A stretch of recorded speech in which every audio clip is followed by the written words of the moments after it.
Now in Throne of Liberty, there are a whole bunch of resources and currencies, but undoubtedly the most important one is going to be Lucent. Lucent is absolutely amazing and is kind of your premium currency that you can pay for with real money, but if you know exactly what you're doing, you can also accrue a whole bunch of this very nicely and kit your character out massively. You can get some of the best gear in the game this way, equip all of the traits you need to get hold of, and just power your character through the roof as long as you have enough Lucent at hand. Now after trying out a whole bunch of methods, spending a lot more time than I probably should have, gathering some drops, selling, working out exactly what works in the game in order to make the best from your Lucent and what you should be farming for, after quite a bit of time investment I found there's a lot in the game that's within your grasp in order to make Lucent, and also there's some really nice opportunities with a bit of RNG on your side. Now the first thing you should be doing, and the main thing, will be to do a kind of daily rotation, making sure you can do certain things in order to actually get hold of items and such in order to sell them on the market, whether it be through gathering their traits or just selling off some of the resources such as the gems whenever you have the opportunity. One thing you're going to want to do daily will be to make sure you're doing as many contracts as possible,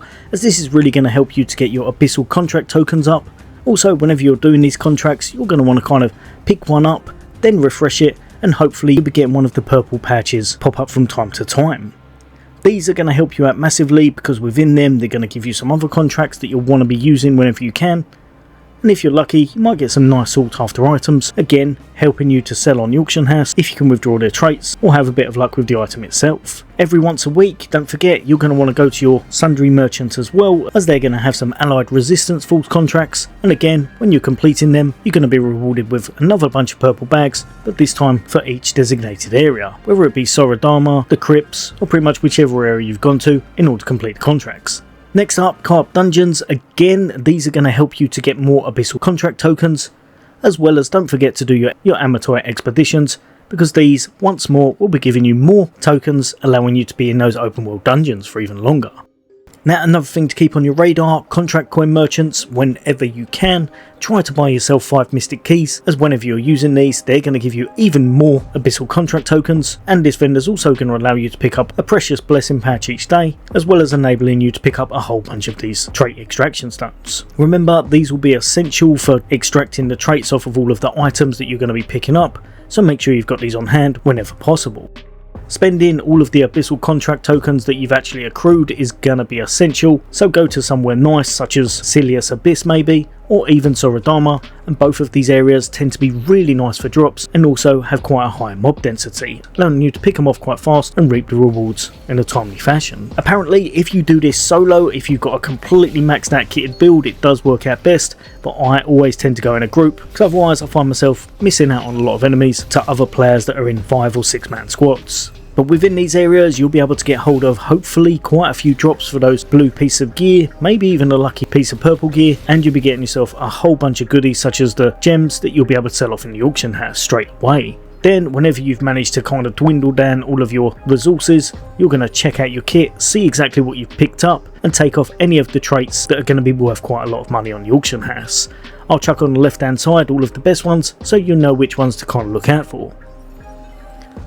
When you're doing this will actually rack up really fast, and even though some of them might only be worth 20, 25, because it's only costing you 5 extract stones, if you manage to build them up to quite some degree, it's still going to tally up very fast. Do not be afraid to do this with the blue items. The only thing you won't want to do is kind of take off anything that's only worth 10, because most times they'll be sitting in that auction house quite some time or may not even sell whatsoever. Remember, chuck everything on the auction house by undercutting your opposition, buy as low as possible, so hopefully buy around about 1 Lucent, and try to put as much on here as possible so that it's almost full up at all times. Things on the auction house sell very fast as long as you've put them to a nice price and have slightly undercut the opposition, and most times even a few of these pieces is going to net you a few hundred Lucent as long as they've got a nice few traits on them, such as skill damage, skill resist, or max health, as I found these are most times the best in slot for all pieces of gear. Of course, if you've managed to get yourself some precious stones as well, such as the precious Marind, these are going to sell off very nicely, so try and stock these up into quite a high amount and then sell them all off at once. And honestly, after doing this for quite some time, even the small amounts start to rack up and you'll see yourself getting hundreds if not thousands of Lucent a day. One other thing that I would highly recommend, and this one is a little bit more RNG based, but you're going to want to join a nice guild and make sure you're going in with their raids whenever possible. This is your biggest opportunity to get a whole bunch of Lucent straight away, and although it's not guaranteed like the previous one was, it does mean whenever you get a drop, if it's a nice one, which most times it probably will be, you'll be able to turn it into a lithograph, chuck it on the auction house and net yourself a tidy profit. This one was far from the best, but looking it up, it was worth just over 2 and a bit K Lucent after the tax would have kicked in, which is by no means bad. Another thing, if you're going into your guild, don't forget you can get yourself some nice guild tokens that you can then spend at the guild merchant, and this has some really amazing stuff that you should be picking up at all times. Some of the things I'd highly recommend would be precious polished crystals, your precious base material selection box, and of course, if possible, some trait conversion stones. However, if you have absolutely loads of these, or anytime you're able to put some into something else, I would definitely say that you should try and grab up some of these rare special weapon selection chests. For 200, it means you can stack these up quite nicely as long as you're doing quite a bit within the guild, and what I tend to do is wait until I've got about 10 or 20 of them and then open them all up and then see exactly what they've got on them with traits. I tend to go with the greatsword, but pick whichever one you feel you want to, and if you have a little bit of luck, you'll get some traits that are actually quite tasty, such as the critical hit, or even better than that, the heavy hit chance. Overtime. Now finally, my last tip is going to be one that I wish I had definitely done earlier, and that's going to be by making sure you have a secondary character. What you're going to do with this character is you're going to join a different guild. You're going to make sure they're geared up enough. They don't have to be maxed out by any means, like my character's only around about 2.2k at the moment, but again, you're going to want to be doing roughly some of the stuff that you've seen in the original footage, making sure you can get some abyssal tokens, making sure you can grab some stuff from your guild merchant,